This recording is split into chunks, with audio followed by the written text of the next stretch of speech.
ആകാശവാണി മൻ കി ബാത്ത് അഥവാ മനസ്സു പറയുന്നത് എന്ന പരിപാടിയിൽ പ്രധാനമന്ത്രി ശ്രീ നരേന്ദ്രമോദി രാജ്യത്തെ ജനങ്ങളോട് സംസാരിച്ചതിന്റെ മലയാള പരിഭാഷ ഇപ്പോൾ കേൾക്കാം.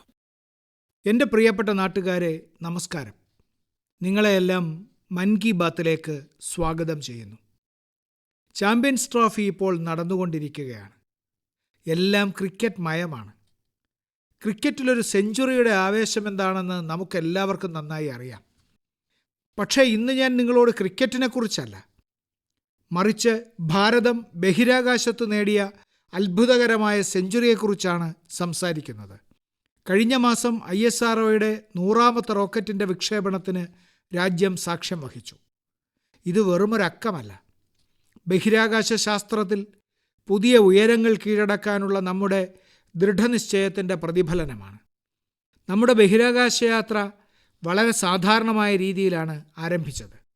ഓരോ ഘട്ടത്തിലും വെല്ലുവിളികളുണ്ടായിരുന്നു. പക്ഷേ നമ്മുടെ ശാസ്ത്രജ്ഞർ വിജയികളായി മുന്നേറിക്കൊണ്ടിരുന്നു. കാലക്രമേണ ബഹിരാകാശ പറക്കലിലെ നമ്മുടെ വിജയങ്ങളുടെ പട്ടിക വളരെ നീണ്ടതായി. വിക്ഷേപണ വാഹന നിർമ്മാണമായാലും, ചന്ദ്രയാൻ, മംഗൾയാൻ, ആദിത്യ L1 എന്നിവയുടെ വിജയമായാലും, ഒറ്റ റോക്കറ്റ് ഉപയോഗിച്ച് 104 ഉപഗ്രഹങ്ങളെ ഒറ്റയടിക്ക് ബഹിരാകാശത്തേക്ക് അയയ്ക്കുക എന്ന അഭൂതപൂർവമായ ദൗത്യമായാലും, ഇസ്രോയുടെ വിജയങ്ങളുടെ വ്യാപ്തി വളരെ വലുതാണ്. കഴിഞ്ഞ 10 വർഷത്തിനുള്ളിൽ മാത്രം ഏകദേശം 460 ഉപഗ്രഹങ്ങൾ വിക്ഷേപിച്ചു. ഇതിൽ മറ്റ് രാജ്യങ്ങളുടെ നിരവധി ഉപഗ്രഹങ്ങൾ ഉൾപ്പെടുന്നു. സമീപ വർഷങ്ങളിലെ ഒരു പ്രധാനപ്പെട്ട കാര്യം, നമ്മുടെ ബഹിരാകാശ ശാസ്ത്രജ്ഞരുടെ സംഘത്തിൽ സ്ത്രീ ശക്തിയുടെ പങ്കാളിത്തം തുടർച്ചയായി വർദ്ധിച്ചുകൊണ്ടിരിക്കുകയാണ് എന്നതാണ്. ഇന്ന് നമ്മുടെ യുവാക്കൾക്ക് ബഹിരാകാശ മേഖല പ്രിയപ്പെട്ടതായി മാറിയതിൽ എനിക്ക് വളരെ സന്തോഷമുണ്ട്. ഈ മേഖലയിലെ സ്റ്റാർട്ടപ്പുകളുടെയും സ്വകാര്യ മേഖലയിലെ ബഹിരാകാശ കമ്പനികളുടെയും എണ്ണം 100 കണക്കിനെത്തുമെന്ന് കുറച്ചു വർഷങ്ങൾക്ക് മുമ്പ് വരെ ആരാണ് കരുതിയിരുന്നത്? ജീവിതത്തിൽ ഉൾപ്പുളകമുണ്ടാക്കുന്നതും ആവേശകരവുമായ എന്തെങ്കിലും ചെയ്യാൻ ആഗ്രഹിക്കുന്ന നമ്മുടെ യുവാക്കൾക്ക് ബഹിരാകാശ മേഖല ഒരു മികച്ച ഓപ്ഷനായി മാറുകയാണ്. സുഹൃത്തുക്കളെ, വരും ദിവസങ്ങളിൽ നമ്മൾ ദേശീയ ശാസ്ത്രദിനം ആഘോഷിക്കാൻ പോകുന്നു. നമ്മുടെ കുട്ടികൾക്കും യുവാക്കൾക്കും ശാസ്ത്രത്തിൽ താൽപ്പര്യവും അഭിനിവേശവും ഉണ്ടായിരിക്കേണ്ടത് വളരെ പ്രധാനമാണ്. ഇതു സംബന്ധിച്ച് എനിക്കൊരാശയമുണ്ട്. അതിനെ നിങ്ങൾക്ക് one day as A scientist എന്ന് വിളിക്കാം. അതായത്, നിങ്ങൾ ഒരു ശാസ്ത്രജ്ഞനായി ഒരു ദിവസം ചെലവഴിക്കാൻ ശ്രമിക്കണം. നിങ്ങളുടെ സൗകര്യത്തിനും ആഗ്രഹത്തിനും അനുസരിച്ച് ഏതു ദിവസവും നിങ്ങൾക്ക് തിരഞ്ഞെടുക്കാം. ആ ദിവസം നിങ്ങൾ റിസർച്ച് ലാബ്, പ്ലാനറ്റേറിയം അല്ലെങ്കിൽ ബഹിരാകാശ കേന്ദ്രം പോലുള്ള സ്ഥലങ്ങൾ സന്ദർശിക്കണം. ഇത് ശാസ്ത്രത്തോടുള്ള നിങ്ങളുടെ ജിജ്ഞാസ കൂടുതൽ വർദ്ധിപ്പിക്കും. ബഹിരാകാശവും ശാസ്ത്രവും പോലെ ഭാരതം അതിവേഗം ശക്തമായ സാന്നിധ്യം ഉറപ്പിക്കുന്ന മറ്റൊരു മേഖലയുണ്ട്. ഈ മേഖല AI, അതായത് ആർട്ടിഫിഷ്യൽ ഇൻ്റലിജൻസ് ആണ്. അടുത്തിടെ ഒരു വലിയ AI സമ്മേളനത്തിൽ പങ്കെടുക്കാൻ ഞാൻ പാരീസിലേക്ക് പോയി. അവിടെ ഈ മേഖലയിലെ ഭാരതത്തിൻ്റെ പുരോഗതിയെ ലോകം മുക്തകണ്ഠം പ്രശംസിച്ചു. നമ്മുടെ രാജ്യത്തെ ആളുകൾ ഇന്ന് AI ഏതൊക്കെ തരത്തിലാണ് ഉപയോഗിക്കുന്നത് എന്ന് നമ്മൾ കാണുന്നുണ്ട്. ഉദാഹരണത്തിന്, തെലങ്കാനയിലെ ആദിലാബാദിലുള്ള ഒരു സർക്കാർ സ്കൂളിൽ ശ്രീ തോഡാസം കൈലാഷ് എന്നൊരു അധ്യാപകനുണ്ട്. ഡിജിറ്റൽ ഗാനങ്ങളിലും സംഗീതത്തിലുമുള്ള അദ്ദേഹത്തിൻ്റെ താൽപ്പര്യം നമ്മുടെ പല ഗോത്രഭാഷകളെയും സംരക്ഷിക്കുന്നതിൽ വളരെ പ്രധാനപ്പെട്ട പങ്കുവഹിക്കുന്നു. AI ഉപകരണങ്ങളുടെ സഹായത്തോടെ കൊളാമി ഭാഷയിൽ ഒരു ഗാനം രചിച്ചുകൊണ്ട് അദ്ദേഹം അത്ഭുതം സൃഷ്ടിച്ചു.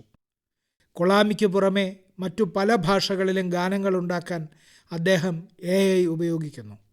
നമ്മുടെ ആദിവാസി സഹോദരീ സഹോദരന്മാർക്ക് സോഷ്യൽ മീഡിയയിൽ അദ്ദേഹത്തിൻ്റെ ട്രാക്കുകൾ വളരെയധികം ഇഷ്ടമാണ്. ബഹിരാകാശ മേഖലയായാലും നിർമ്മിത ബുദ്ധിയായാലും നമ്മുടെ യുവാക്കളുടെ വർദ്ധിച്ചു വരുന്ന പങ്കാളിത്തം ഒരു പുതിയ വിപ്ലവത്തിന് ജന്മം നൽകുകയാണ്. പുതിയ സാങ്കേതിക വിദ്യകൾ സ്വീകരിക്കുന്നതിലും പരീക്ഷിക്കുന്നതിലും ഭാരതത്തിലെ ജനങ്ങൾ ഒട്ടും പിന്നിലല്ല.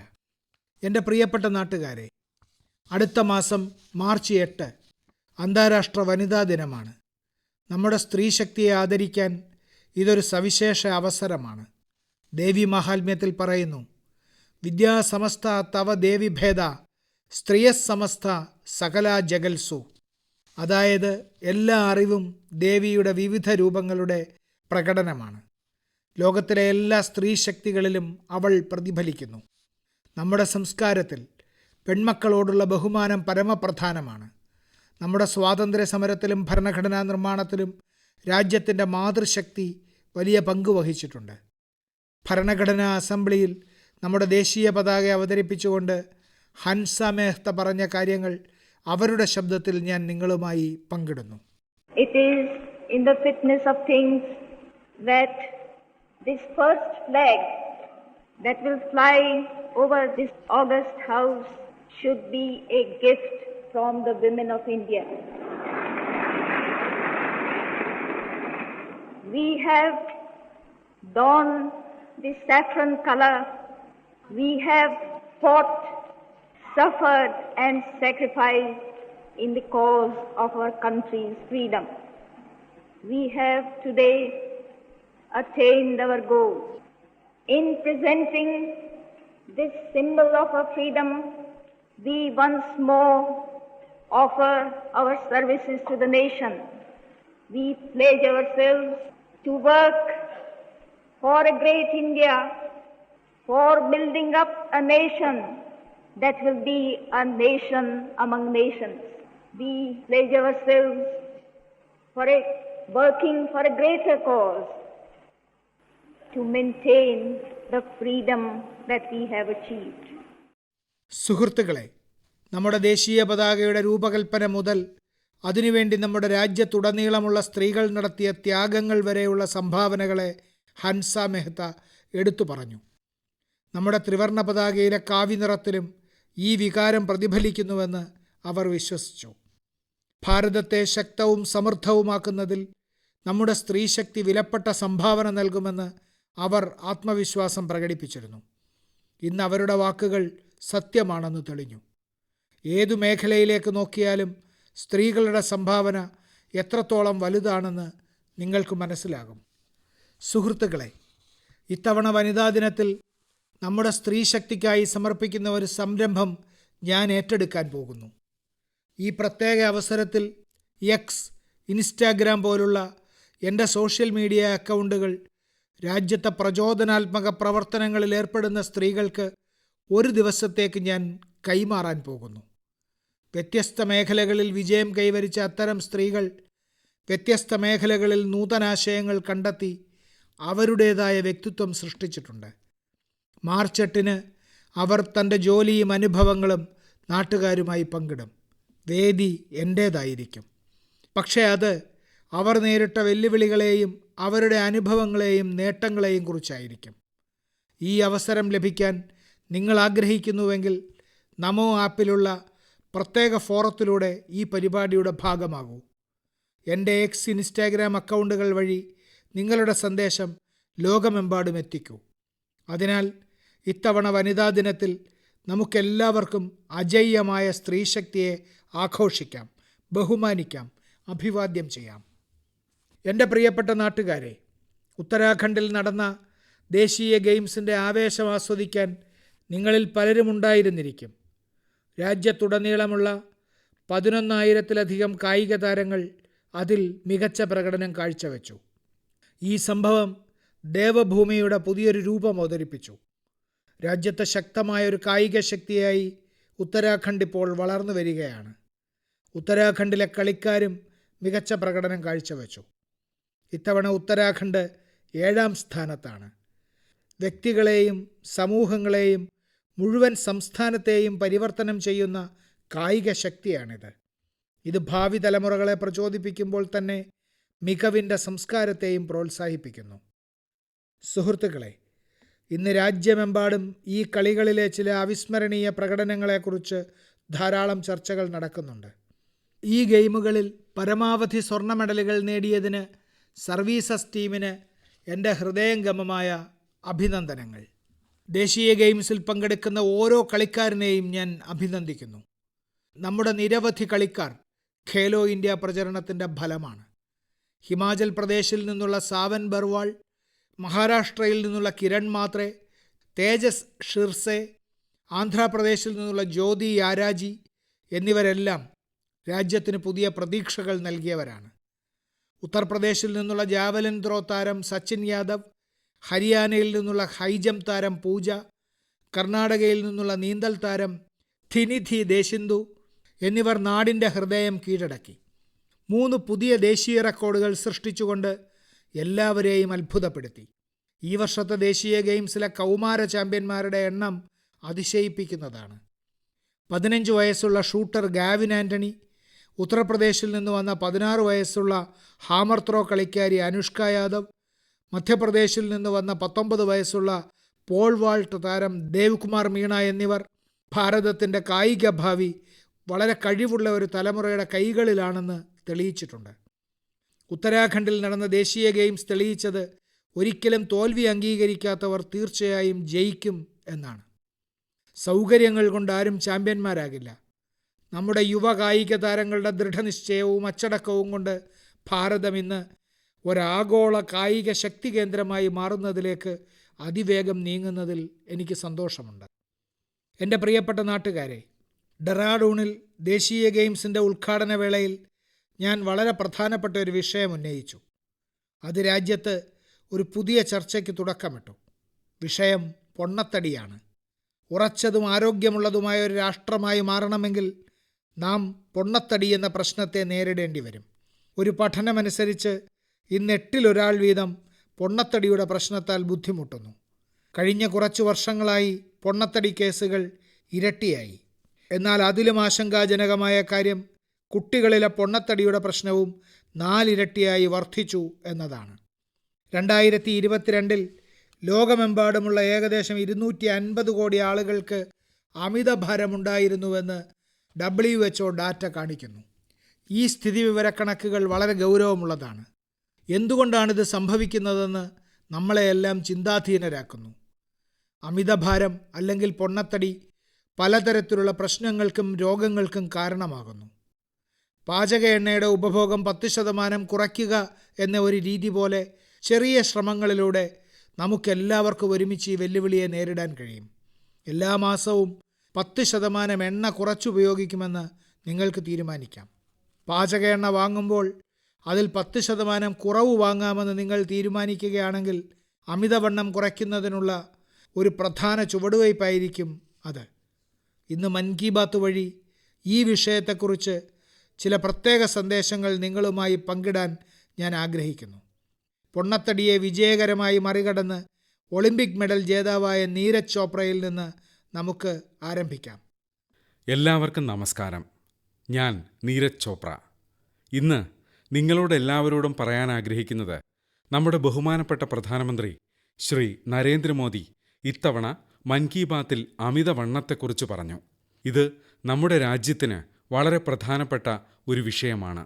എവിടെയൊക്കെയോ ഈ കാര്യവുമായി ഞാൻ എന്നെ തന്നെ ബന്ധപ്പെടുത്തുന്നു. കാരണം ഞാൻ ഗ്രൗണ്ടിൽ പോകാൻ തുടങ്ങിയപ്പോൾ എനിക്ക് അമിത ഭാരമുണ്ടായിരുന്നു.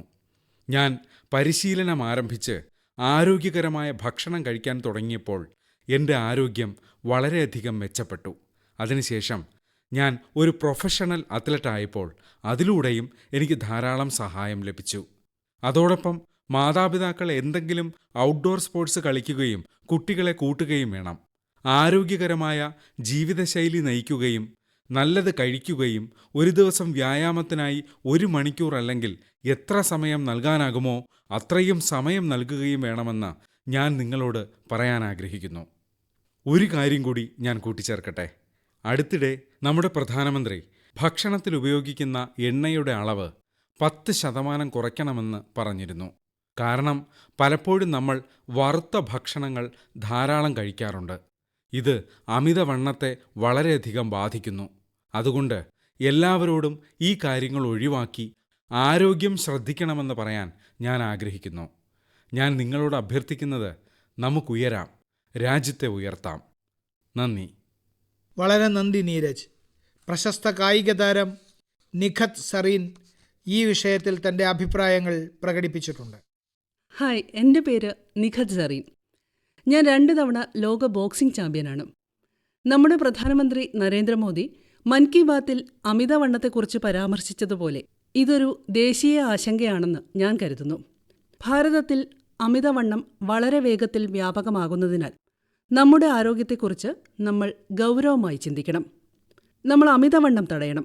കഴിയുന്നത്ര ആരോഗ്യകരമായ ജീവിതശൈലി പിന്തുടരാൻ ശ്രമിക്കണം. ഒരു കായിക താരമെന്ന നിലയിൽ ഞാൻ ആരോഗ്യകരമായ ഭക്ഷണക്രമം പിന്തുടരാൻ ശ്രമിക്കുന്നു. കാരണം അബദ്ധത്തിൽ അനാരോഗ്യകരമായ ഭക്ഷണക്രമം സ്വീകരിക്കുകയോ എണ്ണമയമുള്ള വസ്തുക്കൾ കഴിക്കുകയോ ചെയ്താൽ അതെന്റെ പ്രകടനത്തെ ബാധിക്കും.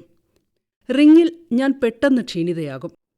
ഭക്ഷ്യ എണ്ണയും മറ്റും കഴിയുന്നത്ര കുറച്ചുപയോഗിക്കാൻ ഞാൻ ശ്രമിക്കുന്നു. പകരം ആരോഗ്യകരമായ ഭക്ഷണക്രമം പിന്തുടരുകയും ദിവസവും വ്യായാമം ചെയ്യുകയും ചെയ്യുന്നു. അതിനാൽ ഞാൻ എല്ലായ്പ്പോഴും ആരോഗ്യവതിയായി തുടരും.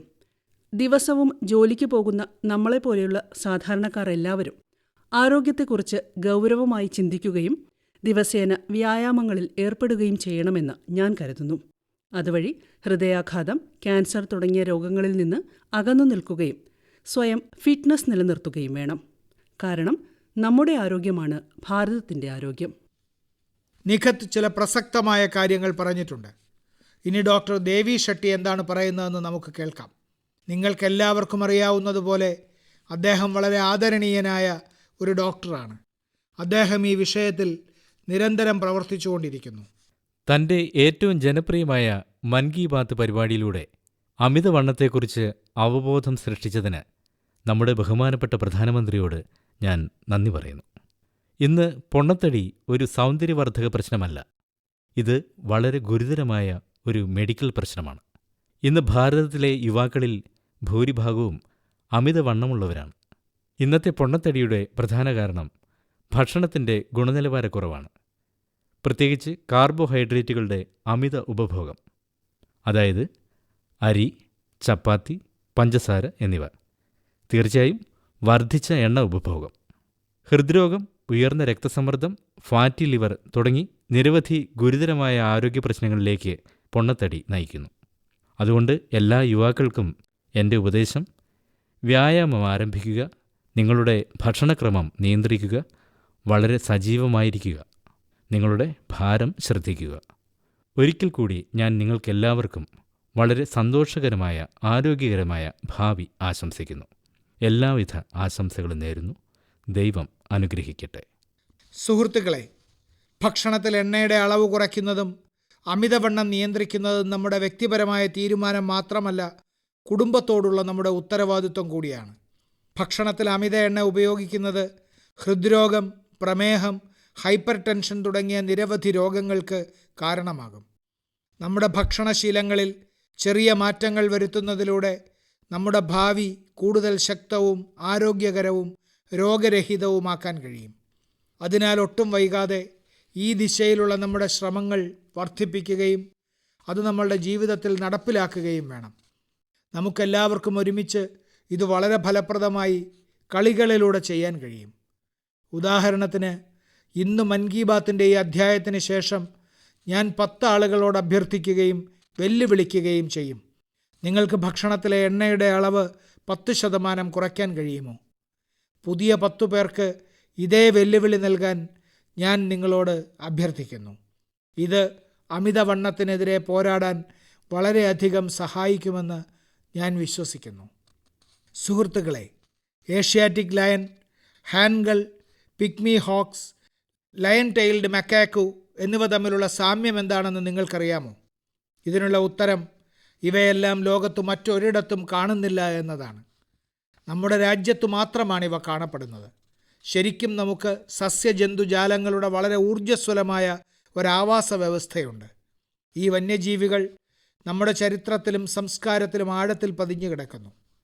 നമ്മുടെ ദേവീദേവന്മാരുടെ വാഹനങ്ങളായും നിരവധി മൃഗങ്ങളെ കാണുന്നു. മധ്യഭാരതത്തിലെ പല ഗോത്രങ്ങളും ബാഗേശ്വരനെ ആരാധിക്കുന്നു. മഹാരാഷ്ട്രയിൽ വഗോബയെ ആരാധിക്കുന്ന ഒരു പാരമ്പര്യം നിലവിലുണ്ട്. അയ്യപ്പ ഭഗവാന് കടുവയുമായി വളരെ ആഴത്തിലുള്ള ബന്ധമുണ്ട്.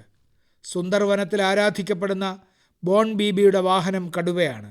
കർണാടകയിലെ ഹുളിവേഷ, തമിഴ്നാട്ടിലെ പുലി, കേരളത്തിലെ പുലികളി തുടങ്ങി പ്രകൃതിയുമായും വന്യജീവികളുമായും ബന്ധപ്പെട്ട നിരവധി സാംസ്കാരിക നൃത്തങ്ങൾ നമുക്കുണ്ട്. വന്യജീവി സംരക്ഷണവുമായി ബന്ധപ്പെട്ട പ്രവർത്തനങ്ങളിൽ സജീവമായി പങ്കെടുക്കുന്ന എൻ്റെ ഗോത്ര സഹോദരീ സഹോദരന്മാർക്ക് നന്ദി പറയാൻ ഞാൻ ആഗ്രഹിക്കുന്നു. കർണാടകയിലെ BRT ടൈഗർ റിസർവിൽ കടുവകളുടെ എണ്ണത്തിൽ ക്രമാനുഗതമായ വർധനവുണ്ടായിട്ടുണ്ട്. ഇതിനുള്ള ബഹുമതി കടുവയെ ആരാധിക്കുന്ന സോളിഗ ഗോത്രങ്ങൾക്കാണ്. ഇക്കാരണത്താൽ ഈ പ്രദേശത്ത് മനുഷ്യനും മൃഗങ്ങളും തമ്മിലുള്ള സംഘർഷം ഇല്ലെന്നു തന്നെ പറയാം. ഗീറിലെ ഏഷ്യാറ്റിക് സിംഹങ്ങളുടെ സുരക്ഷയിലും സംരക്ഷണത്തിലും ഗുജറാത്തിലെ ജനങ്ങൾ ഗണ്യമായ സംഭാവനകൾ നൽകിയിട്ടുണ്ട്. പ്രകൃതിയുമായുള്ള സഹവർത്തിത്വം എന്താണെന്ന് അവർ ലോകത്തിന് കാണിച്ചു കൊടുത്തു. സുഹൃത്തുക്കളെ, ഈ ശ്രമങ്ങൾ കാരണം കഴിഞ്ഞ കുറച്ച് വർഷങ്ങളായി കടുവകൾ, പുള്ളിപ്പുലികൾ, ഏഷ്യൻ സിംഹങ്ങൾ, കാണ്ടാമൃഗങ്ങൾ, ബാരസിംഗ മാനുകൾ എന്നിവയുടെ എണ്ണം അതിവേഗം വർദ്ധിച്ചു. ഭാരതത്തിലെ വന്യജീവികളുടെ വൈവിധ്യം എത്ര മനോഹരമാണെന്ന് ശ്രദ്ധിക്കേണ്ടതാണ്. ഏഷ്യാറ്റിക് സിംഹങ്ങളെ രാജ്യത്തിൻ്റെ പടിഞ്ഞാറൻ ഭാഗത്താണ് കാണപ്പെടുന്നത്.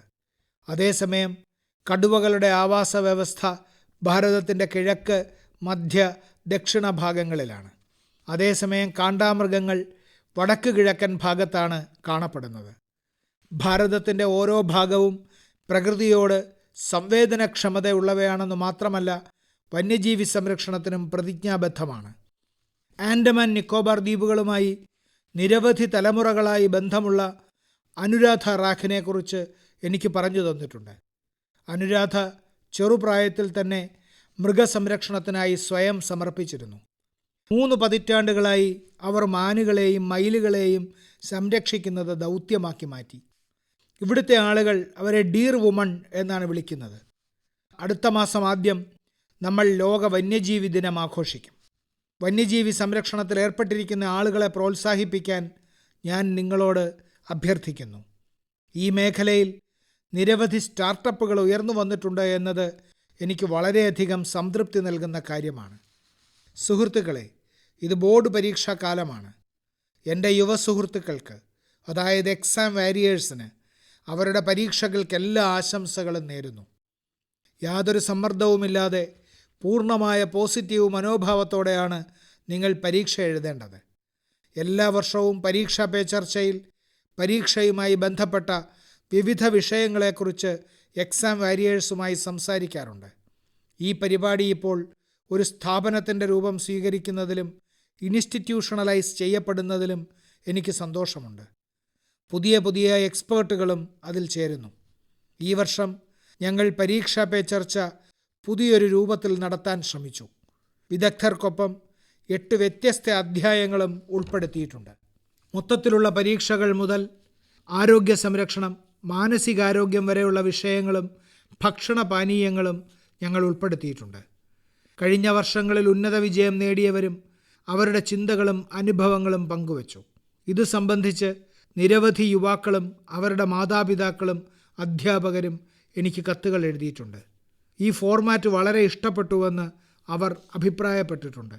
കാരണം ഇതിലെല്ലാ വിഷയങ്ങളും വിശദമായി ചർച്ച ചെയ്തിട്ടുണ്ട്. ഇൻസ്റ്റാഗ്രാമിൽ പോലും ഈ അധ്യായങ്ങൾ നമ്മുടെ യുവ സുഹൃത്തുക്കൾ ധാരാളം കണ്ടു. ഡൽഹിയിലെ സുന്ദർ നഴ്സറിയിലാണ് ഈ പരിപാടി സംഘടിപ്പിച്ചത് എന്നതും നിങ്ങളിൽ പലർക്കും ഇഷ്ടപ്പെട്ടു. പരീക്ഷാ പേ ചർച്ചയുടെ ഈ അധ്യായങ്ങൾ ഇതുവരെ കാണാൻ കഴിയാത്ത നമ്മുടെ യുവ സുഹൃത്തുക്കൾ തീർച്ചയായും ഇത് കാണണം. ഈ അധ്യായങ്ങളെല്ലാം നമോ ആപ്പിൽ ലഭ്യമാണ്.